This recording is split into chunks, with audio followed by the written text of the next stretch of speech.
Hello students, welcome once again in Shri Shyam study point.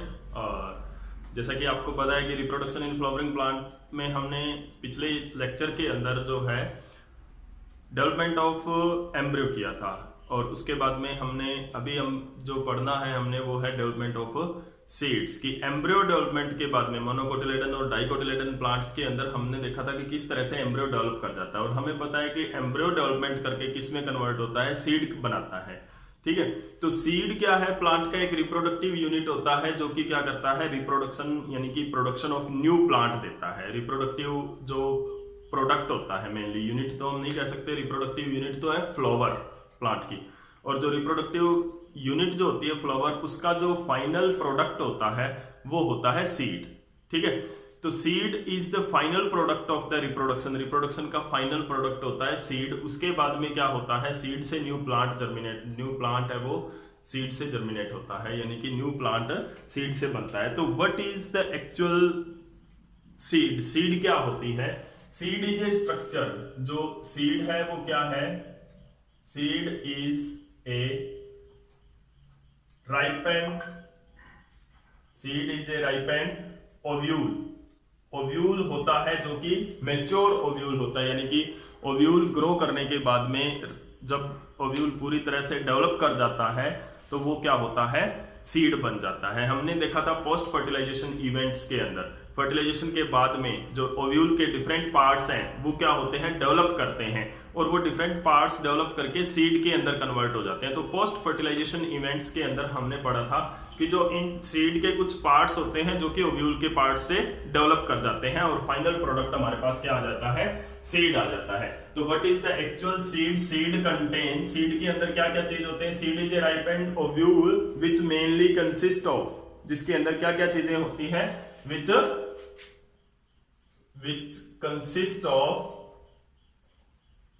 which consist of embryo, embryo होता है, endosperm और cotyledon, endosperm और cotyledon and seed coat. Seed coat, ये चीजें mainly seed के अंदर पाई जाती है। तो अब हम वन बाय वन इनके बारे में डिस्कस करेंगे कि ये क्या होता है। तो सबसे पहले क्या होता है, एम्ब्रियो। एम्ब्रियो क्या होता है? एक डोरमेंट स्टेज में एम्ब्रियो होता है। एम्ब्रियो कौन सी स्टेज में? एम्ब्रियो के बारे में हमने बहुत कुछ पढ़ा है प्रीवियस लेक्चर के अंदर। हमने डाइकोट एम्ब्रियो के बारे में पढ़ा है, मोनोकोट एम्ब्रियो के बारे में पढ़ा है। तो जो एम्ब्रियो है वो है क्या एक्चुअल में? एम्ब्रियो जो बेबी प्लांट हम मान सकते हैं कि embryo is a baby plant which has to grow into a new plant body। एक बड़ा ट्री भी वो बन सकता है, बड़ा प्लांट जो बनेगा। ठीक है ना? तो बेबी प्लांट होता है इन डोरमेंट स्टेज। डोरमेंट स्टेज के अंदर आपने डोरमेंसी के बारे में पढ़ा होगा कि डोरमेंसी क्या होती है। डोरमेंट स्टेज कौन सी होती है? ऐसी स्टेज होती है जब तक प्लांट के पास फेवरेबल कंडीशन नहीं आ जाती तब तक वो अपनी ग्रोथ को रोक लेता है। ठीक है, तो it is a baby plant in a dormant stage होता है एम्ब्रियो। जब भी इसको फेवरेबल कंडीशन मिलेगी इट स्टार्ट टू जर्मिनेट करना शुरू कर देगा। ये दूसरा जो इसका पार्ट हमने पढ़ा, एंडोस्पर्म या जो कोटिलेडन्स है, वो क्या होते हैं, स्टोरेज टिश्यू होते हैं। स्टोरेज टिश्यू क्या होते हैं सीड के अंदर? एंडोस्पर्म हो सकता है, ये हम आगे पढ़ेंगे कि किस तरह से एंडोस्पर्म या कोटिलेडन कैसे बनते हैं। वैसे हमने प्रीवियस लेक्चर के अंदर इसका जो मेन मैकेनिज्म है वो पढ़ा था कि एंडोस्पर्म से कोटिलेडन कैसे बनता है और कौन से सीड के अंदर। जैसे मोनोकोटिलेडन के अंदर हमने देखा था एंडोस्पर्म खुद परसिस्ट कर रहा था, कोटिलेडन्स जो है वो अच्छी तरह से डेवलप नहीं हो रहे थे। मोनोकोट के अंदर सिंगल कोटिलेडन रहता है। तो एंडोस्पर्म जो स्टोरेज टिश्यू है वो क्या रहता है, एंडोस्पर्म, या क्या रहेगा हमारे पास, कोटिलेडन्स रहेंगे। तीसरा जो है वो क्या है कि सीड कोट। सीड कोट क्या होता है? The covering surround the seed. Seed के चारों ओर की जो कवरिंग होती है उसको हम क्या बोलते हैं, सीड कोट बोलते हैं। ठीक है, तो अब कैसी कवरिंग होती है? जैसे कि हम एक अगर ओव्यूल का डायग्राम बनाए जिससे कि हमें सारी चीज समझ में आ जाएगी, तो वो कैसा रहेगा, this is a ovule and these are the two integuments of ovule. ये क्या है, दो इंटेगुमेंट्स है, outer integuments and this is the inner one. इसके अंदर जो सीड कोट होता है वो क्या होता है, टू पार्ट्स के अंदर उसके बनता है, एक टेस्टा होती है आउटर कवरिंग, एक होती है टेगमन उसके अंदर की कवरिंग। तो टेस्टा क्या होता है, जो hard outermost covering of seed होती है। ये कहां से ग्रो करती है, जो टेस्टा है वो होती है हमारी आउटर इंटेगुमेंट्स। जो आउटर इंटेगुमेंट्स है वो किस में डेवलप हो जाएगा, टेस्टा के अंदर। तो outer integuments of ovule, outer integument of ovule है वो टेस्टा के अंदर कन्वर्ट हो जाता है। उसके बाद में जो नेक्स्ट जो इसकी आती है वो होती है टेगमन। उसके नीचे एक और परत होती है, सीड कोट के एक नीचे परत होती है। आप कभी भी किसी सीड को आपने देखा होगा तो उसके अंदर क्या होता है, जब भी आप उसको पानी के अंदर डाल देते हो, भिगो देते हो, तो उसकी हार्ड कोटिंग जो ऊपर वाली होती है वो सॉफ्ट हो जाती है वाटर को एब्जॉर्ब करके, और वो निकल जाती है आसानी से। लेकिन उसके नीचे आपने देखा होगा, कई बार ध्यान से अगर देखोगे तो वहां पे एक और ट्रांसपेरेंट मेम्ब्रेन रहती है सीड के चारों, उसको टेगमन बोलते हैं।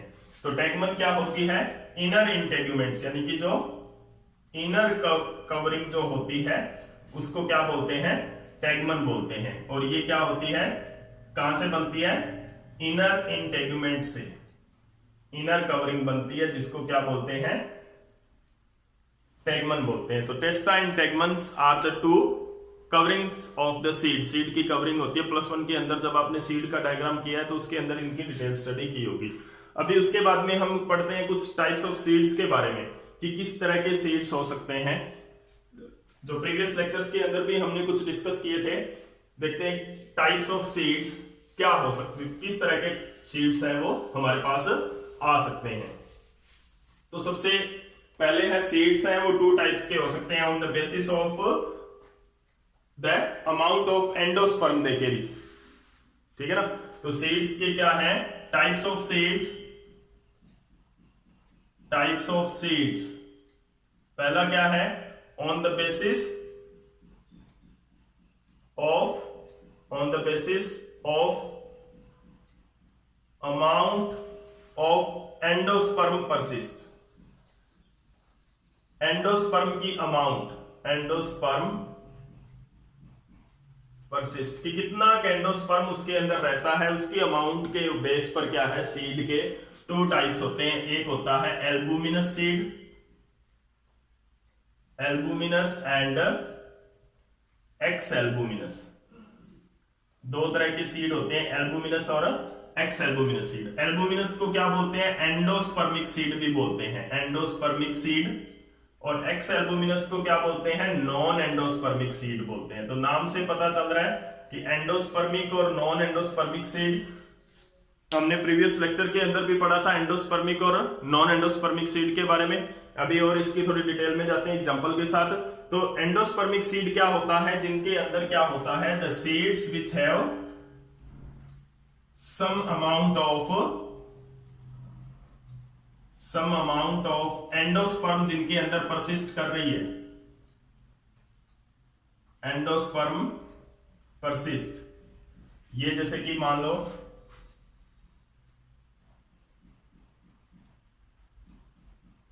इस तरह से था हमारे पास एम्ब्रियोसेक, और ये क्या था हमारे पास, यहां पर न्यूसेलस है। ठीक है, ये न्यूसेलस था, ये सीड है, ये इसका क्या था, यहां पे इसका एम्ब्रियो है बना था, ये क्या है, एंडोस्पर्म था। ठीक है, तो अगर इस एंडोस्पर्म की कुछ अमाउंट सीड के अंदर रहती है, जैसे मोनोकोटिलेडन्स के अंदर रहती है, एंडोस्पर्म होता है, तो वो क्या होते हैं, एल्बुमिनस सीड होते हैं, एंडोस्पर्मिक सीड होते हैं। अगर ये अमाउंट नहीं रहती है तो इसके अंदर क्या होता है, the endosperm is completely used up. Endosperm is completely used up, used during development of cotyledons. Cotyledons की डेवलपमेंट के दौरान, यानी कि कोटिलेडन्स जब डेवलप करते हैं, जैसे कि हमने डाइकोट के अंदर पढ़ा था कि जो कोटिलेडन है वो डेवलप करेंगे तो सारा का सारा एंडोस्पर्म है वो यूज्ड अप कर जाते हैं वो। तो ऐसे सीड्स को क्या बोलते हैं, एक्स एल्बुमिनस सीड बोलते हैं, जिनके अंदर जो एंडोस्पर्म है वो कंप्लीटली यूज्ड अप हो जाता है in the formation of cotyledons की फॉर्मेशन के दौरान। अभी क्या है उसके बाद में इसके एग्जांपल्स हैं, कुछ एग्जांपल्स में क्या है कि एंडोस्पर्मिक सीड में क्या आता है, जैसे कि कैस्टर सीड है, एंडोस्पर्मिक सीड, ये क्या है, डाइकोट है। तो डाइकोट सीड आ गया कि डाइकोट में, डाइकोट प्लांट के अंदर यानी कि दो कोटिलेडन बनने के बाद में भी क्या होता है, कुछ ना कुछ एंडोस्पर्म इनके अंदर बच जाता है। दो कोटिलेडन बनने के बाद में भी 2 कोटिलेडन जब इससे डेवलप हो जाते हैं एंडोस्पर्म से न्यूट्रिएंट लेकर, फिर भी क्या होते हैं इसके अंदर जो कुछ एंडोस्पर्म का पार्ट है वो बच जाता है, रिमेन्स रह जाता है। तो इसको क्या है, इसीलिए इसको क्या बोलते हैं, एल्बुमिनस सीड और एंडोस्पर्मिक सीड इसको बोलते हैं। मोनोकोट का एग्जांपल ले तो लगभग सारे मोनोकोट के अंदर क्या होता है, लगभग सारे मोनोकोट बोल रहा हूं मैं, लगभग सारे मोनोकोट है, व्हीट है, मेज है, बैर्ली है, ठीक है ना। तो ये क्या है, सारे के सारे क्या होते हैं, एंडोस्पर्मिक सीड होते हैं, क्योंकि मोनोकोट के अंदर एंडोस्पर्म परसिस्ट करता है ज्यादा। जो मेन कंपोजिशन है वो एंडोस्पर्म की रहती है, हमने पढ़ा था 80 to 83% इनके अंदर एंडोस्पर्म ही होता है। और इधर जो अगर मैं एग्जांपल लूं डाइकोट का, नॉन एंडोस्पर्मिक, तो कोई भी डाइकोट है, मोस्टली जो डाइकोट है वो नॉन एंडोस्पर्मिक ही होते हैं, जैसे कि पी है, ग्राउंडनट है, बीन सीड्स है। तो इनके अंदर क्या होता है, एंडोस्पर्म नहीं होता है। कोटिलेडन्स बनने के दौरान क्या होता है, पूरा का पूरा जो एंडोस्पर्म है वो यूज्ड अप हो जाता है। मोनोकोट के इनके एग्जांपल्स क्या रहेंगे, जो एंडोस्पर्म एक्स एंडोस्पर्मिक सीड है, मोनोकोट के एग्जांपल क्या है इनके, ऑर्किड, मोनोकोट में क्या आता है, ऑर्किड मोनोकोट का सीड है, ऑर्किड प्लांट के अंदर। तो वहां पे क्या होता है, मोनोकोट है लेकिन उसके अंदर एंडोस्पर्म नहीं होता। मोस्टली जो मोनोकोट्स हैं उनके अंदर एंडोस्पर्म होता है, मोस्टली मोनोकोट है उनके अंदर एंडोस्पर्म होता है, लेकिन ऑर्किड के अंदर नहीं होता। तो ये एक एक्सेप्शनल केस होते हैं, जैसे मोनोकोट का है इधर एग्जांपल, इधर डायग्राम जो डाइकोट का एग्जांपल है, ठीक है ना। तो अभी इसके अंदर क्या है कि डाइकोट के अंदर एंडोस्पर्म नहीं होता है, क्यों, क्योंकि कोटिलेडन बनने के दौरान सारा एंडोस्पर्म यूज्ड अप हो जाता है, तो 2 कोटिलेडन्स वहां पे होते हैं। और मोनोकोट के अंदर एंडोस्पर्म परसिस्ट करता है, हमने पढ़ा था कि मोनोकोट के अंदर जो एंडोस्पर्म है वो पूरा रहता है, मोस्टली अमाउंट है सीड की वो एंडोस्पर्म ही वहां पर कवर करता है, ऑक्यूपाई करता है, ठीक है। तो these are the examples of the 2 types of seeds, albuminous and ex albuminous. Next the types of seed, यानी कि सीड जो है वो पेरिस्पर्मिक सीड भी हो सकता है। तो पेरिस्पर्मिक सीड क्या होता है, पेरिस्पर्मिक सीड के बारे में भी हमने पहले पढ़ा था। तो पेरिस्पर्मिक सीड के अंदर क्या होता है, if the seed in which some amount of nucellus persist, कि कुछ अमाउंट ऑफ न्यूसेलस अगर उसके अंदर रह रही है, यानी कि ये वाला, वैसे तो क्या होता है ये मोस्टली प्लांट के अंदर यूज्ड अप हो जाता है न्यूसेलस, दिस वन जो ये कवर कर रखा है, ये वाला क्या है, न्यूसेलस है, जो एम्ब्रियो सेक के बाहर है। तो ये क्या है, न्यूसेलस जिस प्लांट के अंदर, जिस सीड के अंदर होता है उनको क्या बोलते हैं, पेरिस्पर्मिक सीड होते हैं। वैसे तो क्या होता है, होस्टोरिया होता है जो इसको सक्ड अप कर लेता है इससे न्यूट्रिशन, लेकिन फिर भी कुछ सीड्स के अंदर रह जाता है कुछ पार्ट अगर न्यूसेलस का, तो वो क्या होता है, पेरिस्पर्मिक सीड होता है। पेरिस्पर्मिक सीड के एग्जांपल्स क्या रहते हैं हमारे पास, ब्लैक पेपर, काली मिर्च, ब्लैक पेपर और कैस्टर सीड्स, कैस्टर सीड्स। इनके अंदर क्या होता है, जो कैस्टर सीड है और जो ब्लैक पेपर है, इनके अंदर क्या होता है, कुछ ना कुछ न्यूसेलस भी बच जाता है, यानी कि होस्टोरिया जो है इसकी पूरा का पूरा न्यूट्रिशन नहीं ले पाती है न्यूसेलस से, तो कुछ ना कुछ पार्ट वहां पर न्यूसेलस का रह जाता है। तो जो कैस्टर सीड्स है उसको क्या बोलते हैं, रिसिनस भी बोलते हैं।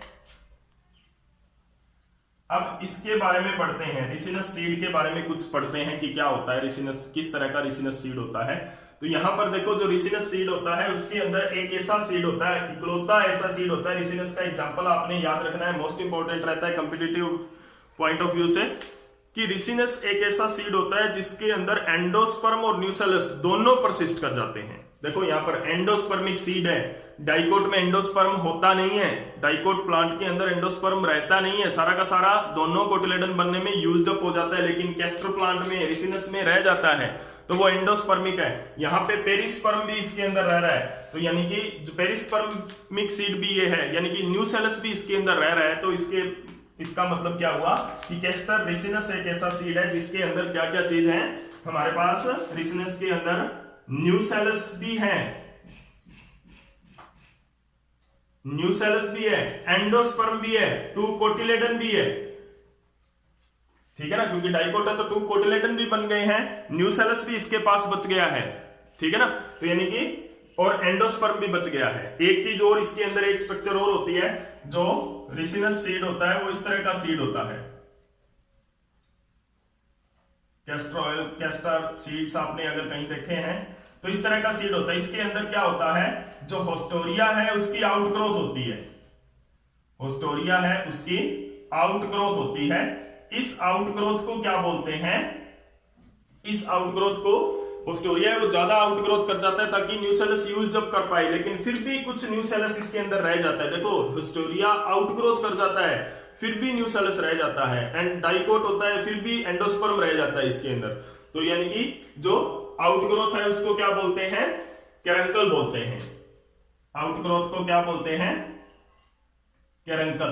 तो इस सीड के अंदर क्या होता है, एक आउटग्रोथ रहती है जिसको क्या बोलते हैं, कैरंकल। तो मोस्ट इंपोर्टेंट इसके अंदर तीन चीजें हैं, कैरंकल इसके अंदर डेवलप हो गया है, यानी कि आउटग्रोथ कर गया है होस्टोरिया ताकि न्यूसेलस यूज अप कर जाए, लेकिन फिर भी न्यूसेलस बच गया है। डाइकोट होता है, कोटिलेडन 2 बनते हैं, लेकिन फिर भी एंडोस्पर्म इसका बच जाता है। तो इसके अंदर तीन मेन चीजें हैं, कैरंकल इसके अंदर फॉर्म होता है, न्यूसेलस इसके अंदर होता है, एंडोस्पर्म इसके अंदर परसिस्ट करता है, और डाइकोटिलेडन भी है, 2 कोटिलेडन्स भी होते हैं। तो this is all about the seeds and there types, कि किस तरह से सीड डेवलप होते हैं और उनके टाइप्स क्या होते हैं, किस किस तरह से हम सीड को क्लासिफाई कर सकते हैं। तो this is all about the seeds. अगर फिर भी आपको कोई प्रॉब्लम रह जाती है तो कमेंट सेक्शन में मेरे से जरूर शेयर कर लें, और अगर वाकई आपको वीडियो ये अच्छा लगा तो प्लीज लाइक एंड शेयर जरूर कर दें। Thank you.